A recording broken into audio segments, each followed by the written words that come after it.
Shalom. Pagi ini kita akan bersama-sama membaca firman Tuhan yang terambil dari kitab Mazmur pasal 1 ayat 1 sampai ayat yang ke-6. Mazmur pasal 1 ayat 1 sampai ayat yang ke-6. Kita akan membacanya saling sahut bersahutan. Saya akan awali ayat yang pertama. Lalu jemaat menjawab ayat kedua dan seterusnya saling ganti bergantian sampai tiba pada ayat yang ke-6. Berbahagialah orang yang tidak berjalan menurut nasihat orang fasik, yang tidak berdiri di jalan orang berdosa, dan yang tidak duduk dalam kumpulan pencemooh. Ayat 2.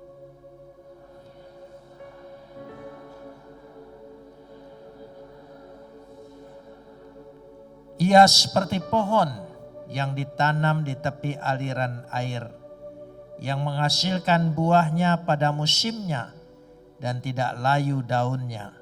Apa saja yang diperbuatannya berhasil.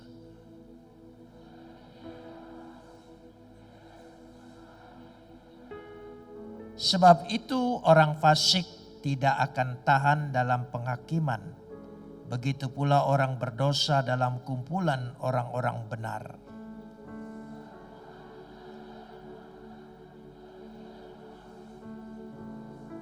Kapot leha Adonai Elohenu kapot leha. Segala kemuliaan ya Adonai Tuhanku, kemuliaan bagimu. Kitab Mazmur seringkali disebut kitab Tehilim, kitab puji-pujian. Tapi juga disebut kitab Tefilah, kitab doa. Dan disebut juga Mizmor. Mizmor itu artinya kesaksian dari doa-doa yang sudah dikabulkan oleh Tuhan. Dan sekaligus menjadi pengajaran untuk umat yang di kemudian hari. Sehingga kitab Mazmur ini luas sekali pengertiannya. Biasanya orang-orang Yahudi membaca kitab ini disebut memazmurkan dalam arti zameru. Mengucapkan dengan perlahan-lahan dengan suara yang sendu. Ya, yang kemudian dalam gereja Protestan pun diambil alih waktu pertama. Yaitu ada khusus dalam setiap ibadah pembacaan kitab Mazmur.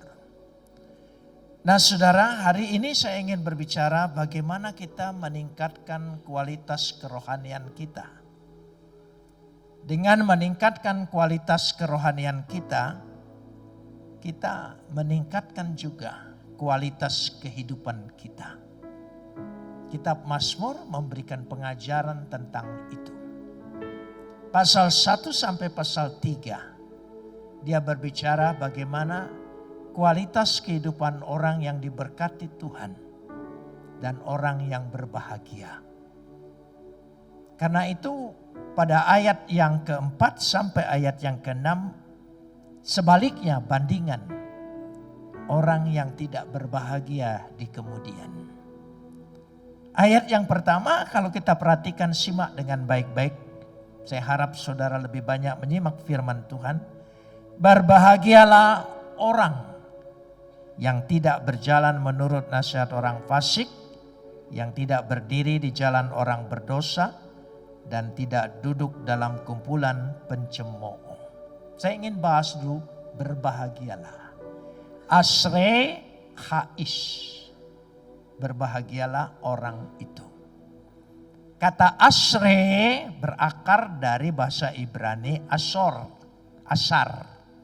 Asar artinya diberkati. Jadi bahagia di dalam Alkitab itu karena berkat Tuhan. Kalau tidak diberkati, saudara tidak dapat meraih kebahagiaan. Jadi kata asre berasal dari kata asar. Asar berarti berkat. Ada dua kata berkat berakar dalam bahasa Ibrani. Satu, barakah, menjadi ya barakah, itu baruh, ya itu juga kata berkat, barah. Ya. Lalu yang kedua adalah kata asyar tadi, asyar, berkat. Bedanya kalau asre atau asyar, berkat diucapkan, selamat berbahagia, hidupmu diberkati oleh manusia kepada manusia. Tapi kalau barah itu diucapkan dari Tuhan kepada manusia. Jadi ada dua sumber. Orang karena kita dapat berkat dari Tuhan, barak, dan kita dilihat oleh orang sesama manusia, memang hidupmu diberkati. Jadi baik di hadapan Tuhan, harus baik juga di hadapan sesama manusia. Tidak bisa kita berkata sepihak saja. Dua-dua kata ini. Baru itu disebut hidup berbahagia. Bahagialah orang itu.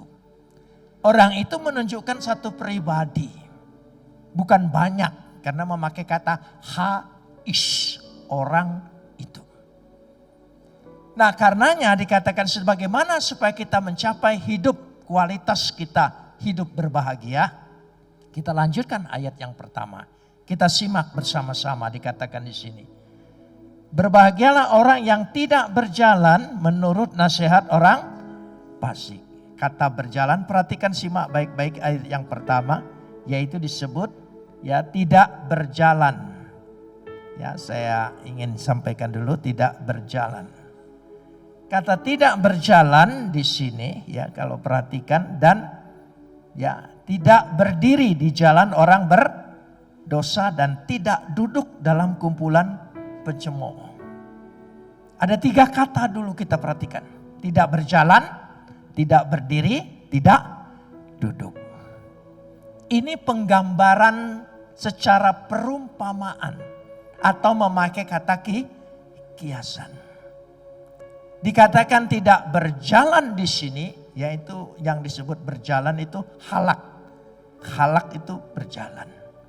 Tidak berdiri itu amat. Tidak duduk itu yasab. Kata berjalan, berdiri, dan duduk. Kita lihat dulu. Kata berjalan menunjukkan sebuah aktivitas.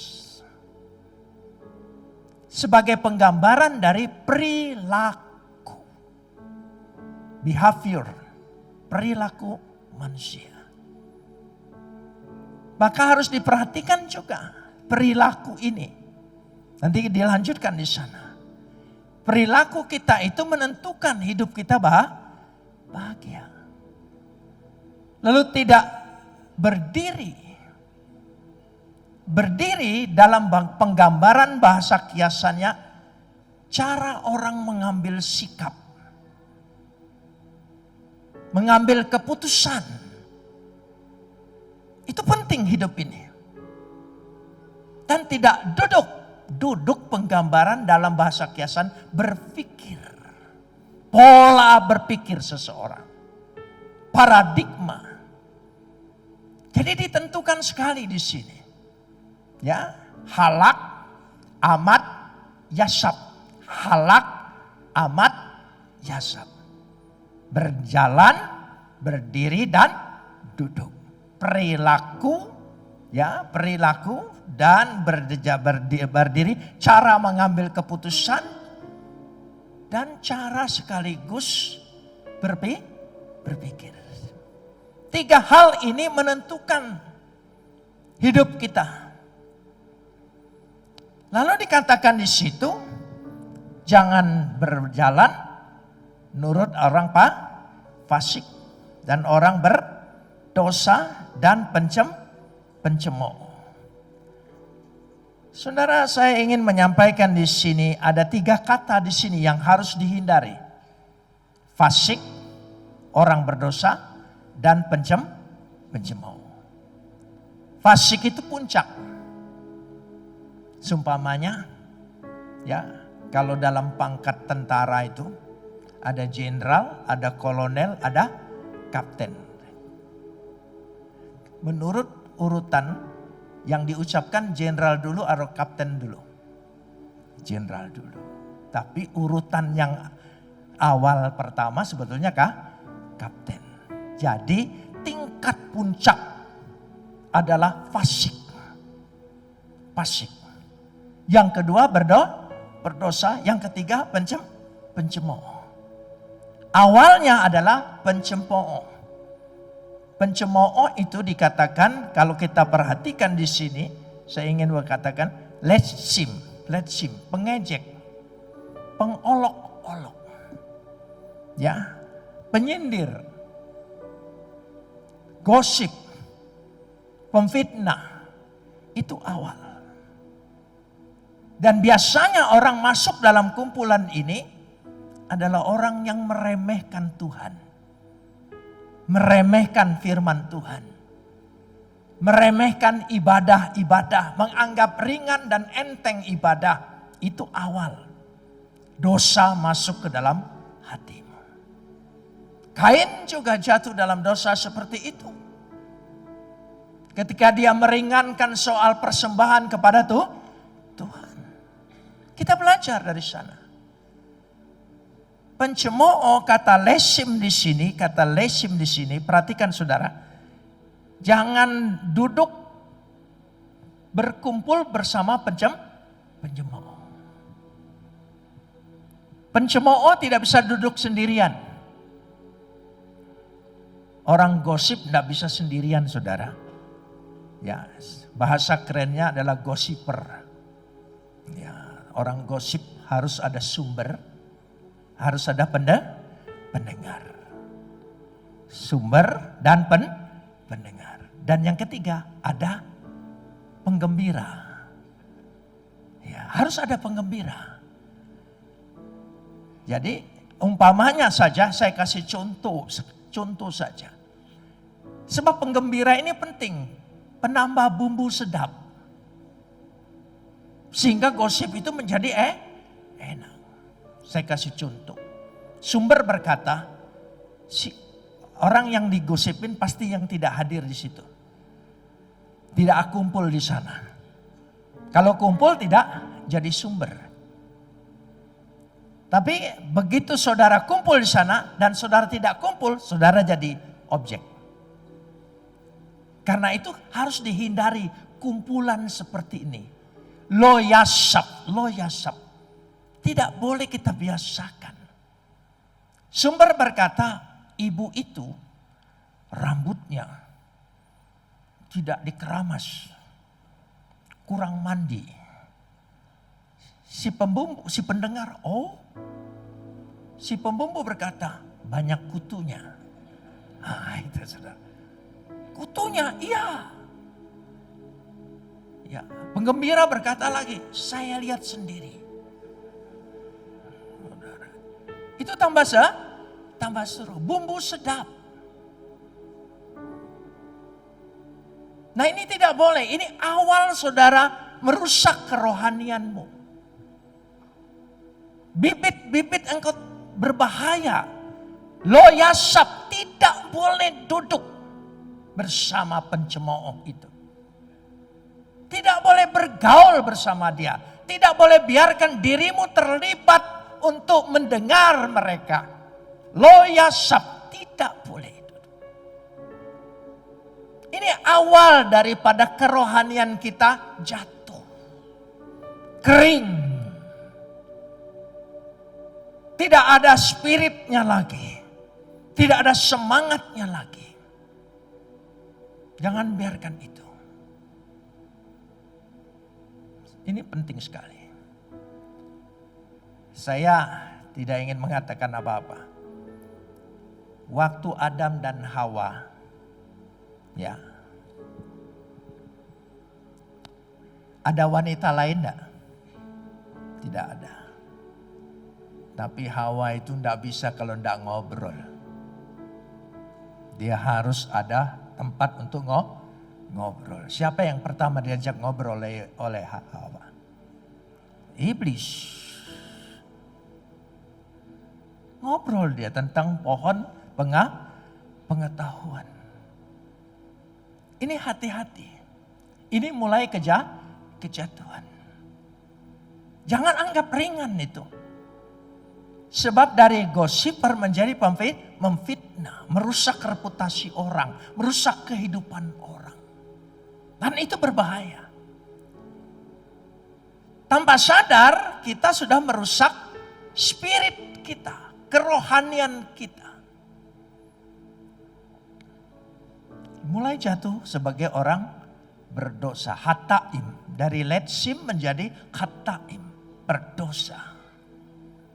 Berdosa. Karena merusak hidup orang, reputasi orang, nama baik orang. Jangan dianggap itu ringan loh saudara. Saudara tahu, nama dosa sekarang itu namanya jarpendos. Jarpendos, saya ucapkan.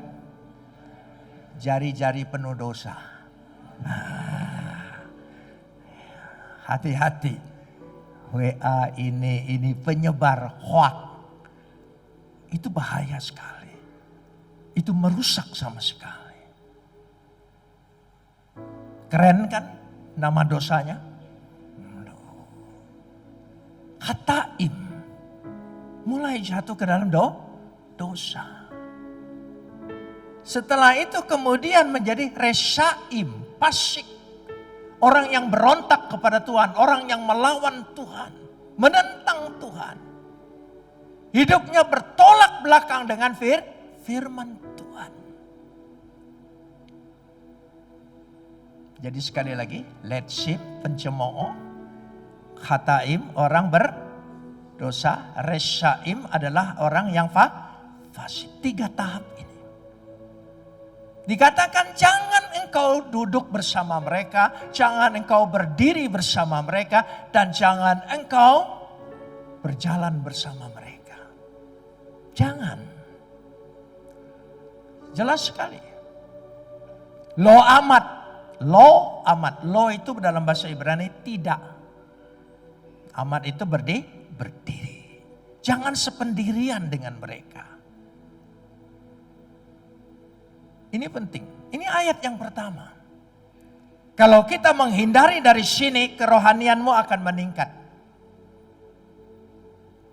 Kalau kita tetap saja dalam lingkungan itu, kumpulan itu, sejalan dengan itu, sepikir dengan itu, kerohanian kita tidak bisa meningkat. Meskipun kita berulang-ulang tiap minggu pergi ke gereja, sia-sia. Kerohanian kita kering.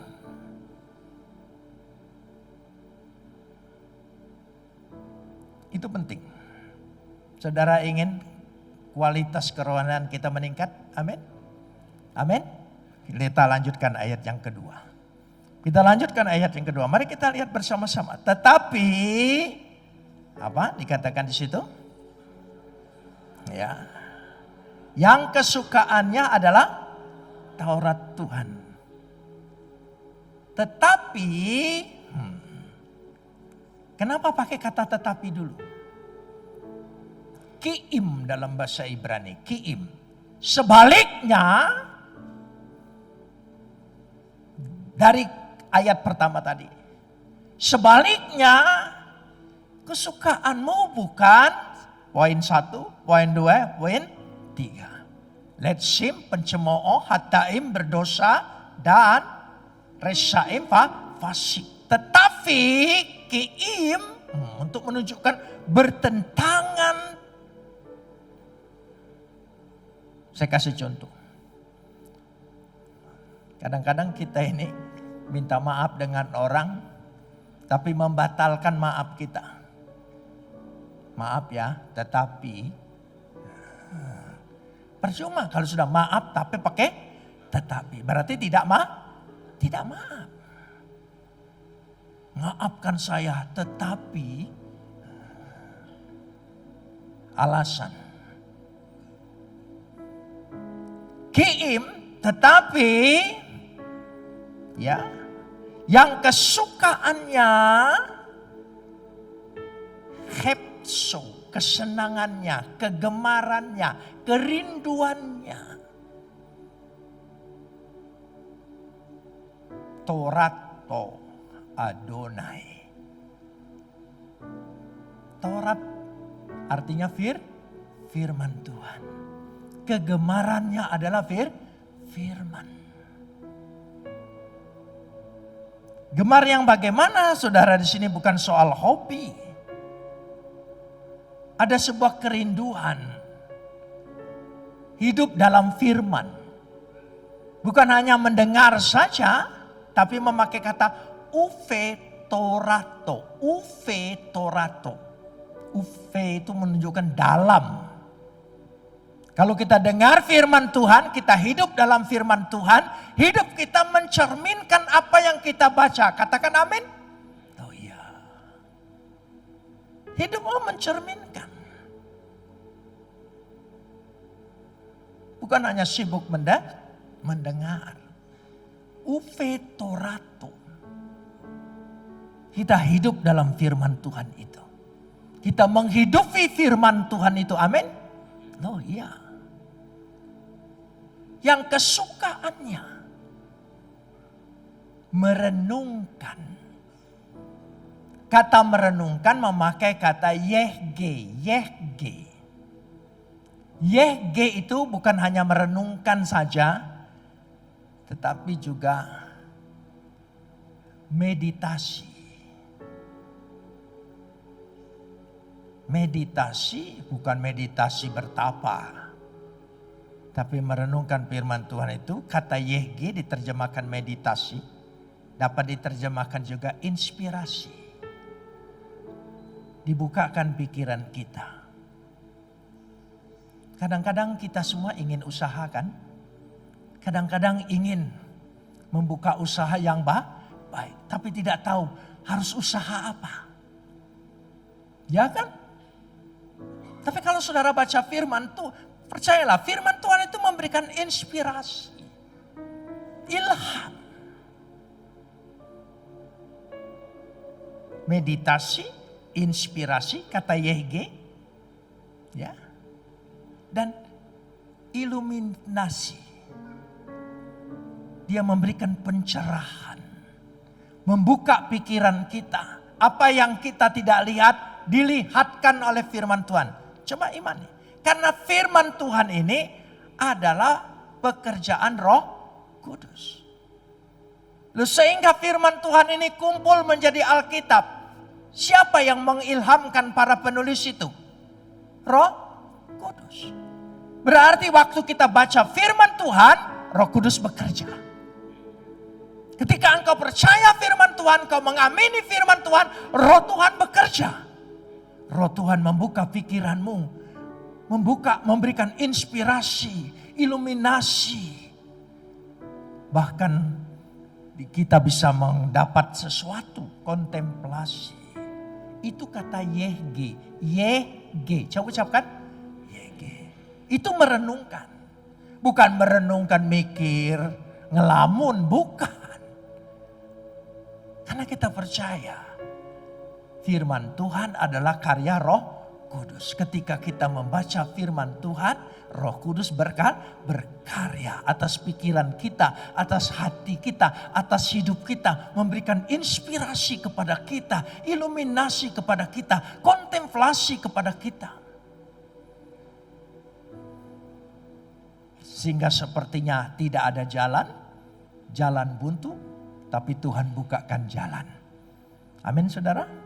Tuhan bukakan jalan. Diberikan sesuatu pemikiran yang luar biasa. Dahsyat sekali. Saya kasih contoh. Waktu saya di penjara, saya selalu kesaksiannya itu penjara. Karena ketika saya mengikuti Yesus, hanya setahun dari mengikuti Yesus langsung masuk penjara. Bukan karena nipu, mencuri, korupsi, tapi karena percaya Yesus. Saya ditahan 6 tahun dalam penjara. Zaman dulu ditahan dulu. Pempres 11 subversi dianggap. Ya, tidak diadili. Bertahun-tahun ditangkap. Ditahan. Baru nanti 5 tahun setengah baru diadilin, jatuh hukuman 6 tahun. Itu zaman dulu.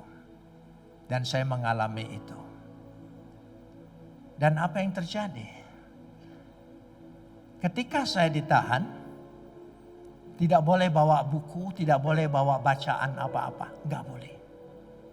Dilarang sama sekali. Hanya satu-satu yang boleh dibawa, Alkitab. Alkitab. Sementara saya senang orang baca buku sampai hari ini. Kekayaan saya hanya buku. Ya, saya senang sekali baca. Ketika tidak boleh baca, panik saya. Jadi satu-satu yang boleh adalah baca Alkitab. Alkitab. Dan saya berpikir, pikiran saya waktu itu ngitung-ngitung. Mungkin kalau saya tamat 1 kali Tuhan bebaskan saya. Tamat 1 kali belum bebas.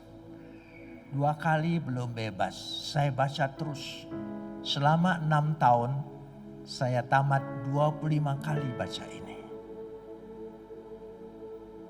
Saya tahu Tuhan ingin pakai saya supaya menghilangkan semua bacaan-bacaan pikiran saya yang merasuk saya.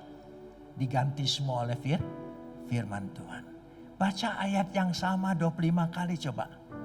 Bukan hanya hafal, tapi juga merubah, memberikan sesuatu pencerahan. Memberikan ilham sesuatu yang baru.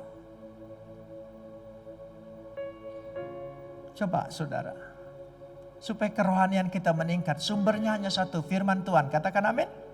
Ya, saudara mau baca firman Tuhan? Baca. Sudah pernah tamat 1 kali baca Alkitab? Masa belum pernah? Harus bu? Sudah. Puji Tuhan. Makanya Tuhan kasih kesempatan. Kalau enggak punya waktu nanti saya doakan supaya masuk penjara, jadi ada waktu. Loh iya. Kan saudara sering ada alasan tidak punya waktu. Masa Pak, waktu itu punya kita kok. Saya tidak punya waktu.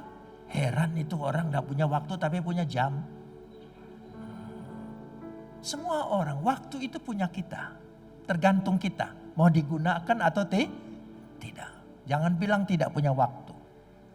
Maaf, saya tidak bisa datang. Karena tidak punya waktu. Itu pembohong besar itu saudara. Orang waktu dia punya. Ya, jam punya. Untuk apa coba jamnya? Untuk apa? 25 kali. Waktu saya ditangkap. Saya sedang sekolah pendeta di Batu Malang, di I3. Baru 6 bulan sekolah di sana. Ditangkap. Yang meneruskan sekolah istri saya.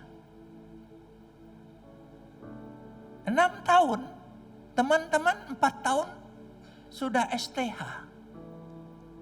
Lah saya 6 tahun mestinya S2 kan? Tapi saya dapat gelar SDA. Sudah diuji Allah.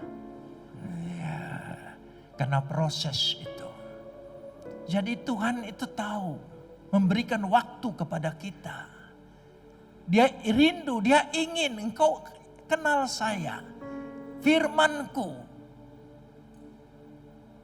Menjadi Kristen bukan hanya pikiran tapi iman. Iman itu bukan teori. Iman itu bukan dogma. Iman itu pengalaman. Harus dialami dalam hidupmu. Amin. No. Itu firman. Ketiga, ayat yang ketiga. Kita lanjutkan pada ayat yang ketiga. Mari kita lihat bersama-sama. Ya, dikatakan ayat yang ketiga apa? Ya, coba kita bersama-sama lihat firman Tuhan. Ya, saya ingin sekali kita melihat firman Tuhan ini. Apa dikatakan? Ia seperti pohon. Itu dulu, kalimat demi kalimat. Mazmur itu bahasa sastra. Setiap kalimat mengandung pesan. Ia seperti pohon. Sebetulnya bahasa Ibraninya diawali wehaya. Dia akan menjadi pohon. Wehaya. Ke-ets, pohon. Ke-ets. Dia akan menjadi seperti pohon. Saudara tahu pohon? Ada yang nggak tahu pohon di sini? Loh ya, toge bukan pohon ya? Iya, saudara, pohon. Pohon itu artinya apa? Berdiri. Pohon kelapa, pohon duren, pohon nangka, pohon rambutan, pohon semua kan? Pohon, keets, pohon. Jadi orang percaya itu dia seperti pohon. Terlihat tak oleh orang lain? Ya. Pohon apa? Ada pertumbuhan. Sebelum bertumbuh, pohon itu apa? Berakar. Pohon itu berakar. Ada enggak pohon pindah-pindah? Ayo jujur, ada enggak pohon pindah-pindah? Makanya bergereja juga jangan pindah-pindah. Itu bukan pohon, itu tanaman plastik. Loh iya. Kalau kita ingin berakar, bertumbuh di situ Tuhan tempatkan, Tuhan taruh. Katakan amin. Kok ibu-ibu saja yang amin? Katakan amin. Ah itu. Pohon. Katakan saya ini pohon. Nah, amin saudara. Pohon. Berakar. Alpage mayim. Di tepi aliran air. Di tepi aliran air. Siapa air kehidupan itu? Yesus. Kita bertumbuh berakar dalam Yesus. Pribadi Yesus menjadi role model dalam kehidupan kita. Teladan kita. Hanya Yesus, jangan teladanin orang. Manusia selalu mengecewakan kita. Jangankan orang lain, suami sendiri sering kecewain. Istri sendiri sering kecewain. Ayo jujur, saya ini sudah 56 tahun menikah. 56 tahun, wow. Dengan orang yang sama, wow. Bisa bertahan, wow. Loh iya, itu karena Tuhan. Lama-lama juga tidak tahan kan? Loh iya, kenapa? Kita benar aja salah terus, apalagi salah. Agendanya seminggu bisa saudara loh.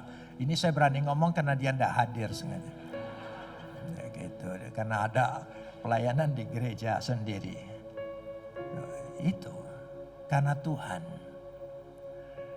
Tuhan yang membuat luar biasa. Karena kita menikah makhluk yang luar biasa. Makhluk yang tidak pernah salah. Oh iya saudara.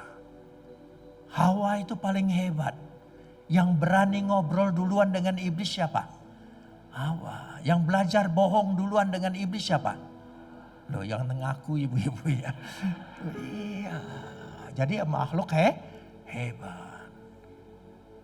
Saya waktu di penjara dipindah-pindah. Dari Kopkamtib ke RTM, Laksusdah, Laksuspus pindah.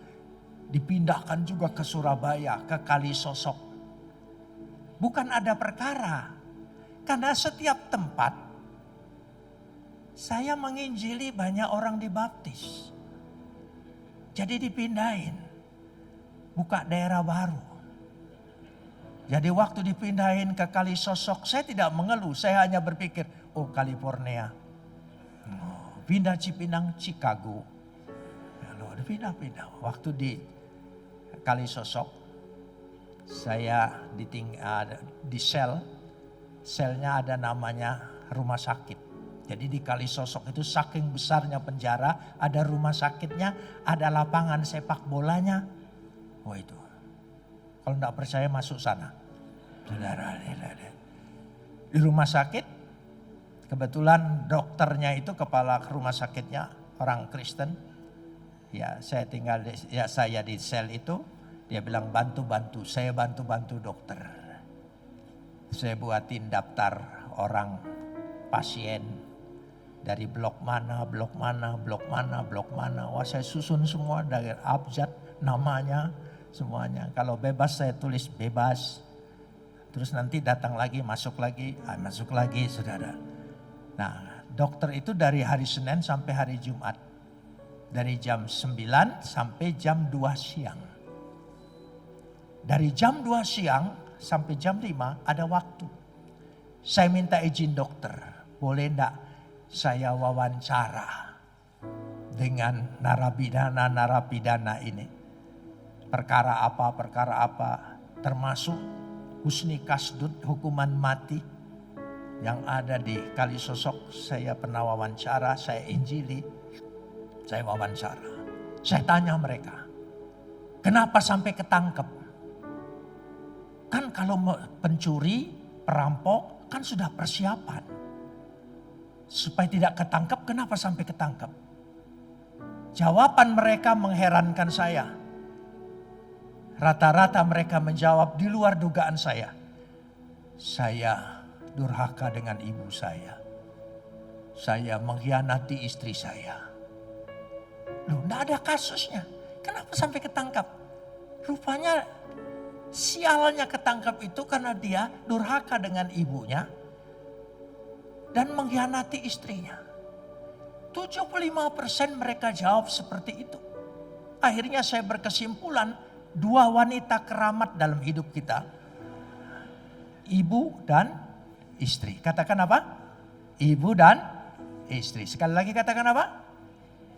Hati-hati, itu wanita keramat dalam hidup kita.